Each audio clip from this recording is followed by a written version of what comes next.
নমস্কাৰ ৰেডিঅ' লখিমপুৰৰ শ্ৰোতাসকলক প্ৰীতি সম্ভাষণ জনাই আৰম্ভ কৰিছোঁ আজিৰ অনুষ্ঠান এতিয়া সময় নিশা ৮ বাজিছে আগবঢ়োৱা হৈছে লখিমপুৰৰ বাতৰি নমস্কাৰ লখিমপুৰৰ বাতৰি হাতত লৈ ষ্টুডিঅ'ত এয়া মই মিণ্টু শইকীয়া লখিমপুৰ জিলাৰ সমীপৰ অৰুণাচল প্ৰদেশত কালিৰে পৰা দি থকা নেৰানেপেৰা বৰষুণৰ ফলত জিলাখনৰ বিভিন্ন অঞ্চল আজি পুনৰ বানৰ কবলত পৰিছে জিলাখনত গাভৰু নদীৰ বাঢ়নি পানীয়ে ৰঙানদী বিধানসভা সমষ্টিৰ বিশেষকৈ লালুক আৰু দক্ষিণ লালুক পঞ্চায়তৰ অন্তৰ্গত বিভিন্ন অঞ্চলত বানৰ পৰিস্থিতি অধিক জটিল কৰিছে সমষ্টিটোৰ যুৱনেতা অসম চৰকাৰৰ যুৱ আয়োগৰ সদস্য ঋষিৰাজ হাজৰিকাৰ নেতৃত্বত এটি বৃহৎ দলে আজি বৰ্ণাঢ্য ৰাইজক সহায় আৰু উদ্ধাৰ কৰাৰ বাতৰি পোৱা গৈছে আজি নৰ্থ লখিমপুৰ বিশ্ববিদ্যালয়ৰ অসমীয়া বিভাগত ডক্টৰ ভৱেন্দ্ৰনাথ শইকীয়াৰ মৃত্যু দিৱস উপলক্ষে এখন স্মৃতিচাৰণ সভা অনুষ্ঠিত হয় সভাত পৰিস্মিতা ওজা সংগীতা বৰা মঞ্জিল হাজৰিকা আৰু দীপাংকৰ গোহাঁয়ে ডক্টৰ শইকীয়াৰ জীৱন আৰু কৰ্ম সম্পৰ্কে আলোকপাত কৰে মূল বক্তৃতা প্ৰদান কৰে অসমীয়া বিভাগৰ মুৰব্বী অধ্যাপক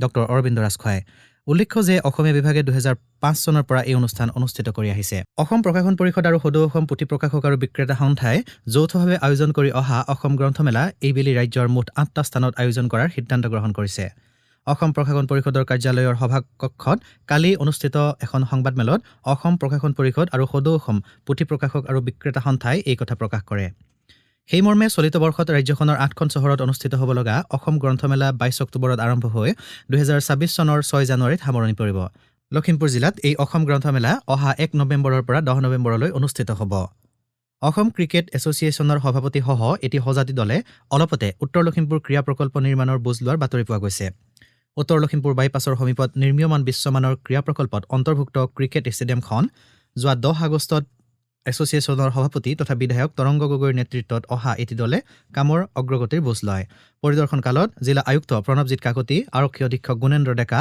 আৰু অসম যুৱ আয়োগৰ সদস্য তথা যুৱ নেতা ঋষিৰাজ হাজৰিকা উপস্থিত থাকে বিহপুৰীয়াৰ সমীপৰ সন্তপুৰ চিচাপতা উচ্চ মাধ্যমিক বিদ্যালয় প্ৰেক্ষাগৃহত লখিমপুৰ জিলা মটক সন্মিলনৰ আহ্বান মৰ্মে এখন গুৰুত্বপূৰ্ণ সভা যোৱা 10 আগষ্টত অনুষ্ঠিত হৈ যায় জিলাখনৰ 3টা মটক সংগঠন ক্ৰমে লখিমপুৰ জিলা মটক সন্মিলন মটক যুৱ ছাত্ৰ সন্মিলন আৰু মটক মহিলা পৰিষদৰ সামগ্ৰিক ব্যৱস্থাপনাত সম্পন্ন হয় এই সভাখনি নাৰায়ণপুৰ শিক্ষাখণ্ডৰ উদ্যোগত ডিক্ৰংপুৰীয়া জনজাতি মধ্য ইংৰাজী বিদ্যালয়ত সদৌ অসম মধ্য ইংৰাজী শিক্ষক সংস্থাৰ প্ৰতিষ্ঠা দিৱসটি যোৱা 10 আগষ্টত অনুষ্ঠিত হৈ যায় সদৌ অসম কবি চক্ৰৰ উদ্যোগত লখিমপুৰ আৰু বিশ্বনাথ জিলাৰ সীমান্তৱৰ্তী কলাবাৰীত অলপতে এখন সাংগঠনিক সভা অনুষ্ঠিত হৈ যায় কলাবাৰীৰ পৱন বৰাৰ গৃহত অনুষ্ঠিত সভাখনত পৌৰোহিত্য কৰে গহপুৰৰ ককিলাগুৰিৰ অৱসৰপ্ৰাপ্ত প্ৰধান শিক্ষক ভুৱন চন্দ্ৰ বৰাই লখিমপুৰ জিলাৰ নাটক তথা সাংস্কৃতিক ক্ষেত্ৰখনৰ এটি অন্যতম নাট্যানুষ্ঠান হৈছে মঞ্চায়নৰ প্ৰতিষ্ঠা দিৱসৰ লগত সংগতি ৰাখি অহা 17 আগষ্টত জিলাখনৰ লখিমপুৰ সংগীত মহাবিদ্যালয় প্ৰেক্ষাগৃহত এটি নাট প্ৰদৰ্শনৰ কাৰ্যসূচী আয়োজন কৰা হৈছে সপোনজ্যোতি ঠাকুৰৰ অসুখ নামৰ নাটকখনি নাট পৰিচালক লীলাৱতী দত্ত মজুমদাৰৰ পৰিচালনাৰে সেইদিনা সন্ধিয়া মঞ্চস্থ হ'ব বুলি জানিব পৰা গৈছে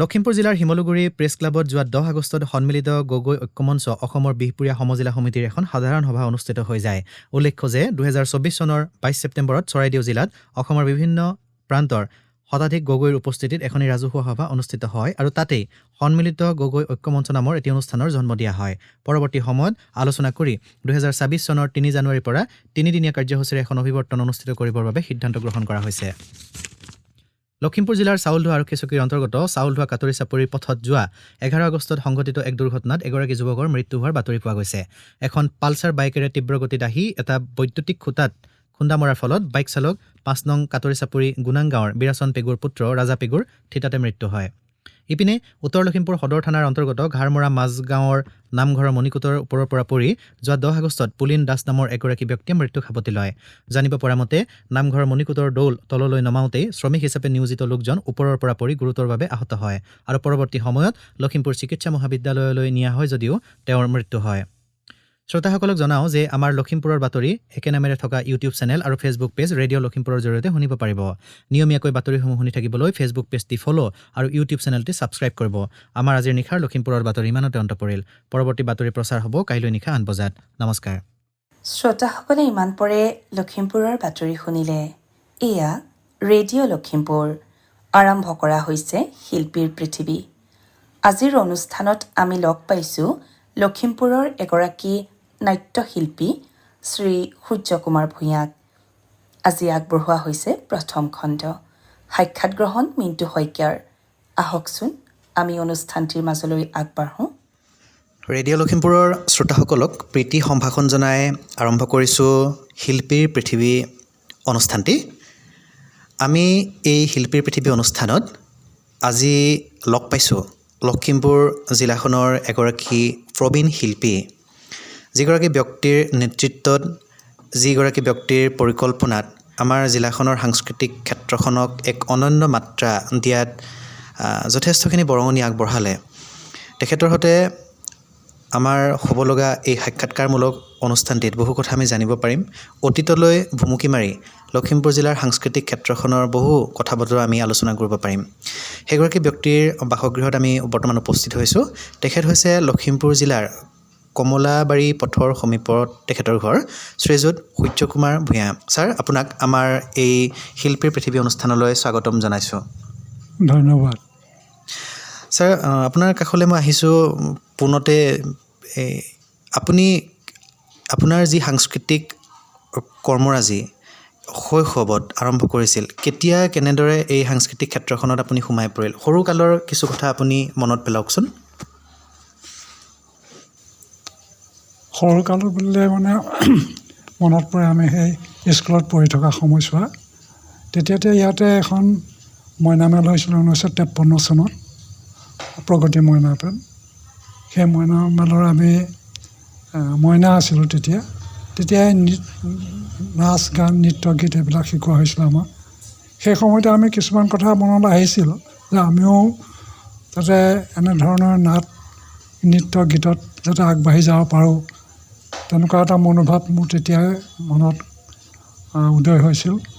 আৰু পৰৱৰ্তী সময়ত স্কুলত যেতিয়া পঢ়োঁ, তেতিয়া সমবেত সংগীতত যোগদান কৰিবলৈ যেতিয়া ওপৰ ক্লাছৰ ল'ৰাবিলাকে বিচাৰে, তেতিয়া আমি নিজকে প্ৰস্তুত কৰি তাত সহযোগ কৰিছিলোঁ।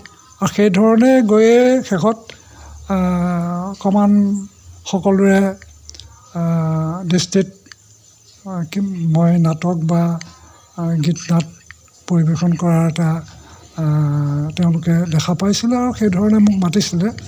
আৰু বিশেষকৈ মই নাটকত বেছি মোৰ ৰাপ। ছাৰ, আপুনি নাটকৰ ক্ষেত্ৰখনলৈ কেতিয়া আহিল, আপোনাৰ মানে মনত পৰাত? নাটকৰ ক্ষেত্ৰত মই ইয়াত যেতিয়া অসমৰ সদৌ অসম মইনা পাৰিজাত গঠন হয় লখিমপুৰত, তেতিয়া মই স্কুলত পঢ়ি থকা অৱস্থাত যেতিয়া স্কুলৰ ওপৰ ক্লাছৰ ছাত্ৰসকলে যেতিয়া নাটক কৰে, তেতিয়া আমি সেইবিলাক দেখি মেলি এদিন ভাবিছিলোঁ ময়ো এনেকৈ নাটক কৰিম বুলি। তাৰপৰা সেইধৰণেই দুই এখন নাটকত, ঠিক মোৰ এতিয়া মনত নাই, সৰু সুৰা দুই এটা অভিনয় কৰিবলৈ সুযোগ পাইছিলোঁ। আৰু সেয়াই মোৰ আৰম্ভণি আছিল। আৰু পৰৱৰ্তী সময়ত মই যেতিয়া ক্লাছ 9 মান পাইছিলোঁগৈ, তেতিয়া নতুনকৈ এটা মইনা পাৰিজাত গঠন কৰিছিলোঁ, হিমাচল মইনা পাৰিজাত বুলি আমাৰ কেবিৰোডতে।